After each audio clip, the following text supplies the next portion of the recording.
tagg Diomaye di nga ko tagg Sonko ndax moo ñu ko joxoñ te nag ñi fi toog ñëpp naan Diomaye ko baax la ko yaru la bi ko Sonko joxoñee lu ne yox nañ ko fi nit toog na fii naan Diomaye xool leen ko ni mel bu demee ci sommet war a jàkkaarloo ak Joe Biden ñu naan kii moo représenté Sénégal mais nag nit dem na fi di ko wax tey ñoo toog naan Diomaye ko baax la mais Khadim li tax Diomaye amul opposition nag xam nga ko non mais xam nga moo tax tëb ñaari mbir non maa ngi ñëw xam fa laa jëm si da nga ko pelloo rek da nga tëb ñaari mbir parce que loolu mën na ma échappé da nga tëb ñaari mbir Diomaye moom mooy premier président boo xam ne amul militant amul militant parce que demee wuñu Diomaye président Ousmane Sonko c'est le président de Pastef moom lay demee Diomaye c'est le président au Sénégal boo xam ne élection am na te amul militant d'accord nga te bi ngay wax cas yooyu dafa am lu ñëkk a yëkkati cas yi c'est le cas Abbas Fall on devait inquiéter ne serait-ce qu'une seule personne Abbas Fall bi mu amee y a pas de plainte aujourd'hui Barthélémy Diaz à 83 gardes du corps yu nu mettre en garde à vue. waaw léegi daal maa ngi. c'est-à-dire te ñëpp mënuñu toog quoi 83 yëpp mënuñu def li xew. c'est-à-dire il faut mënuñu def li xew quoi pourquoi ñu téye ñëpp.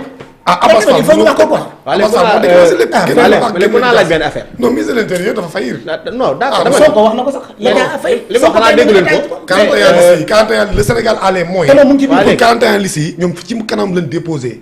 mu jox leen sécurité quand on sait que ne Aziz Ndiaye bu tëggee làmb kese parce que rek Gris Bordeaux wax na ko démb bu tëggee làmb 200 gémi ñooy nekk ci stade bi est-ce que élection législative làmb ko ëpp solo kon foofu noonu la ministre de l'intérieur daan maa ko xam nga sama biir wax daan laa commencé Ousmane Sonko bi ñu exposé ak njëriñ bi mu ñu bëgg a amal man moo ma metti c'est que li may kaas pour Pastef la Ousmane Sonko warul jël sécurité boppam Ousmane Sonko soxlawul auto état c'est très dangereux c'est notre chef du gouvernement Ousmane Sonko moom bu ko bëggul ñun ñoo ko bëgg a préserver xeer bi daal Malick Gakou mu dendal. Malick Gakou est-ce que xeer na ko daal. non xaaral de toute façon fracture ouverte am na ko léegi na nekk xeer wala weñ mais ku mu dendal xeer bi Malick Gakou bu ne woon nii Ousmane Sonko lay dal bu ne woon nekk bët te sunu premier ministre la man fa laay waxee. Ousmane Sonko dafa am projet bi non projet bi na ci génn lenn. waaye mën naa yeggale. non lenn laa bëgg mu génn ko ci projet bi. mënul demee sans les moyens de l'État mënul nekk. loolu sax amul. mënul nekk Ousmane Sonko ci ñi ko war a génn loolu Ousmane Sonko nañ ko préserver parce que amal nañu solo. d'accord léegi darman ko léegi pour ma wax dama ne xam nga sama njëlbéen wax dama ne ministre de l'intérieur il ne suffit pas nga toog génne benn arrêté ministériel yem ci mais arrêté boo ko génne da nga war a veiller à ce que arrêté bi ñu appliquer ko yaa ngi dégg wax man dama doon bëgg mu ne 41 listes yi même seen programme de campagne moom daf ko waroon a am dëgg la ba télescopage du am dëgg la parce que nag quoi qu'on puisse dire xam nañ carrément parce que nag dëgg la 41 listes la mais ñun ñëpp képp ku fi sur politique xam nga carrément que ni bu daje di am. liste tel ak liste tel lay doon. dëgg la parce que ñu xam ne 41 listes la mais nañu wax dëgg fii boo limee 5 listes 6 am na liste yoo xam ba léegi nii nit ñi xam. doo dem 7 sax ak. yaa ngi dégg wax bi benn liste nga fi gis boo xam ne mooy jàmmaloo ak ay 4 wala 5 listes. dëgg la danger bi am foofu lay jógee mais nag benn affaire dafa am damaa ko dañoo attaqué convoi wu Sonko à Koungheul ba Malick Gakou jëlee ci fracture. mais ba léegi ni Sénégal duñu wax ki attaqué convoi bi de convoi bi ñu attaqué ngay wax. la moo tax diw def naa nga bañ attaqué ko la moo tax dif naa nga bañ am mais ki attaqué moom kenn du ko wax man mënu ma comprendre nga nekk politicien nekk ci dëkk diw di fa jaar pour def convoi am nekk en période de campagne électorale nga ni diw du dugg sama dëkk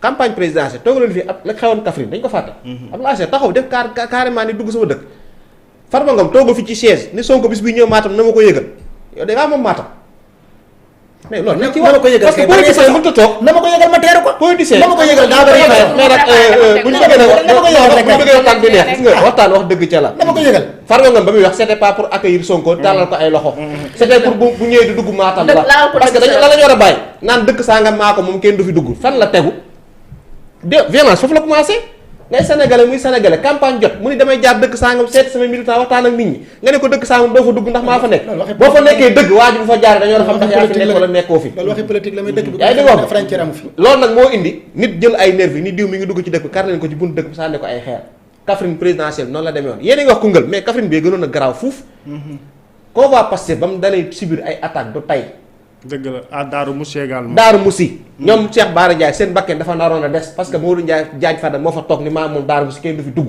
politicien nit boo moomee dëkk da nga koy wane dans les urnes mais doo bàyyi ba campagne jot nga ni mën kese maay campagne mais terewul da ngay ñëw perte Darou Moussi pourtant loolu moo am Dakar na tey nit Dakar li muy wax ni moo xew Dakar tey Barthélémy Dias dafa bëggoon a campagne ñu tere ko ne ko Sonko mooy campagne Dakar lan moo tax Bamba wax ma lu tax Xaadim lan moo tax lu tax nag lu tax léegi ma wax la ko waaw gis nga Sénégal bi ñu nekk bu ñuy lim les politiciens yi dàq def discours bu woote violence discours bi gën a tàng boo limee benn Barthélémy Dias nga ciy teg Ousmane Sonko premier Ousmane Sonko mooy jiitu nga indi Barthélémy Dias. langage bi mu xam non tegal Ousmane Sonko ci kanam man nangu Barthélémy Dias door a ñëw. bu la neexee. waaw d'accord booy leen ci benn mbuus. waaw d'accord. Bart même bu toogee émission toog wéeru sol grand bu di waxtaan. boo moytul day wàcc chaise bi mu toog. c'est quelqu'un d'impulsif. boo ko posé question bu ko neexul si ci saa si dina la wane question bi nga posé neexul te pourtant dafa ñëw pour tontu ay question nit boo bëggee jiite da ngay dal. mënoo woote heure booy wax da ngay yaakaar ne benn mbër bi dem face à face. mais lu war a tax na ma ko wax na ma wax lu tax ñu ne ko Sonkoy campagne te kii du campagne loolu laa bëgg ñu wax ko. kan moo ko wax loolu. préfet de Dakar ne Barthélémy Dias doo campagne tey Sonko mooy campagne. waaw baax na léegi dama wax lu war a loolu. loolu yaa ngi loolu moo am kenn du ko dindi man yabuma préfet yabuma ministre de l'intérieur loolu am. non yab nga leen Barthélémy Dias a génn wax léegi. yaa ko wax de na nga fay bu ñu la wooyee fan lañ ko bind nga wax. na ma woo. moo ko ne doo campagne te itinéraire bi ngay jaar Sonko fay. faut faire très attention waxtaan bu neex bu mu la ci dugal. man sama xoolal du ma waxee bakkan de. bakkan ngay waxee de gisoo fenn fu préfet waxee di mooy campagne ñeneen du campagne. mais yow diiraan gi ñëw école normale bu policiers yi téyewuloon Bart du wax xaaral déglu moo expliqué lu leer. na ma dajale école normale. GIGN buñ barricadé wuloon Bart. Bamba kay ma jox parole. jëlal non Bart nangu na loolu. kañ la ma jox parole. en attendant may bëggee ñëpp élément de sécurité ñu tegal kër nangu na ko. alors noonu.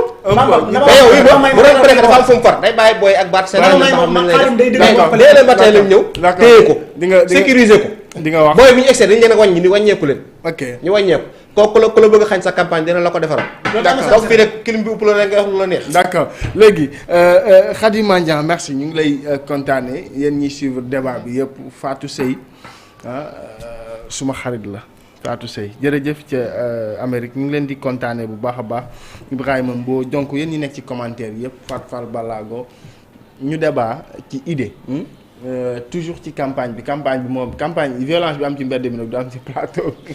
waa léegi dañ ma bàyyi ma wax li xew Dakar. allez-y man kilim yàgg na ma ëpp kilim damaa yàgg du may wax lu normal lu tegu dama ne Barthélémy Dias tey dafa jóg bëgg a campagne.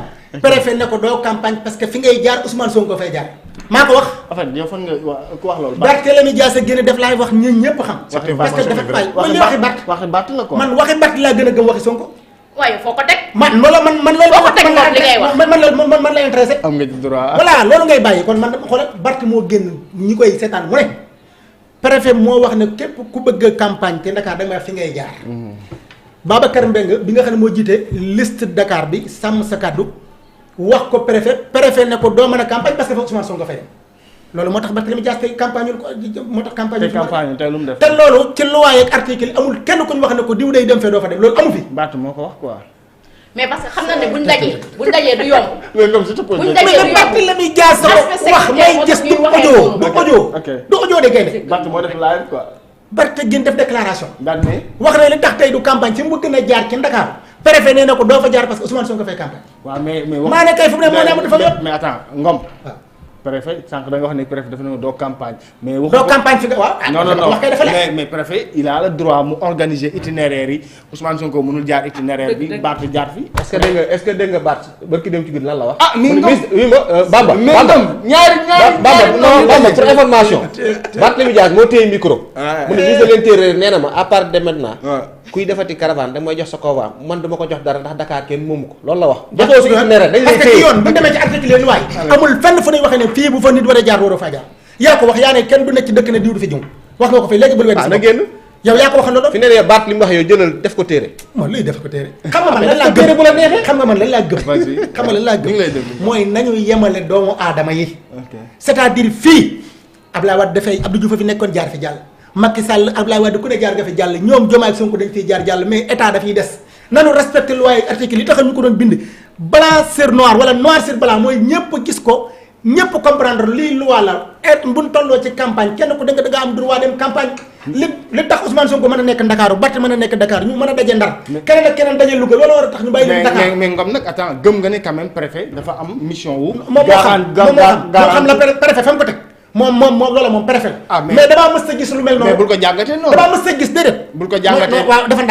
ndànk rek noonu laa koy jàngatee parce que préfet bu doon ne tey jii dañu ne article tel nee na bu diw dee aw fii doo fa aw man dama cay d'accord mais loolu ab arrêté la bu mu ko jox non Bamba fii fay bu amee dañ koy commenter mais attends loolu mosu fi am mais bul ko commenter négativement gis nga il faut ñu bàyyi xel ci ne moom Ousmane Sonko mi tey jii ñoom ñooñu yàq na leen lu nekk muy administration Sénégal lu ne teg na ko ci seenu der muy police muy gendarmerie muy justice Sénégal lu nekk Ousmane Sonko yàq na leen ko kon tey bu Ousmane Sonko ñëwee ci pouvoir bi dañoo war a rester digne xam ne kon lam leen doon wax du ko gis ci ñoom mais lam leen doon wax di ko teg seen dara bu xëyatee ji di ko gis ci ñoom dana wax naan lii laa doon wax nanu doxal état moom day dem Ousmane Sonko ak Diomaye xam nga lu élection yi leen moo leen fi baax waaw oui te attention nag ma doon la ci comme mi yow dama daa rek wax maa la wax li élection yi leen fi baax du dama bàyyi ma wax la lu tax maanaam élection yii suñu ko gañewul mooy sénégalais yi pare nañ ci ñam yow foo teg duñ ko gañee yow.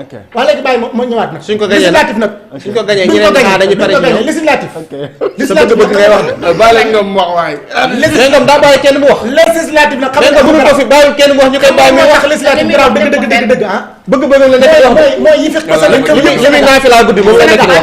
ñi fi masa rey ñi problème mu Sénégal ci élection yi fi masa jaar yu gën a garaaw lépp ba ci campagne yi ñi ci faatu ca ñu yàgg ña ngay dégg ñu leen di tuddee sax ay monument ci Sénégal mu ngi xewee ci législatif élection Bamba gis nga élection yi doo élection yi jaaxaan de parce que élection yi mooy élection nguur dëgg-dëgg pour nga am ko da ngay am assemblée nationale. mais yow nee nga. te élection yi nañ attention ñi leen di fàttali maître Babacar Seye même ci élection yi la ñàkkee woon ba kanam nañu def attention ci élection législative yi préfet li mu war a def na ko def gouverneur li mu war a def na ko def ministre de l'intérieur li ñu war a def nañu ko def ñoom état lañ leen dénk kenn dénku leen parti kenn dénku leen Ousmane Sonko nañu yemale doomu aadama yi ñu campagne kenn ku ne def la nga war a def bu ñu àggee ci élection yi ñu organiser ku gagné te opposition bi saw yàlla ñuy gagné réew. ah bon ah oui.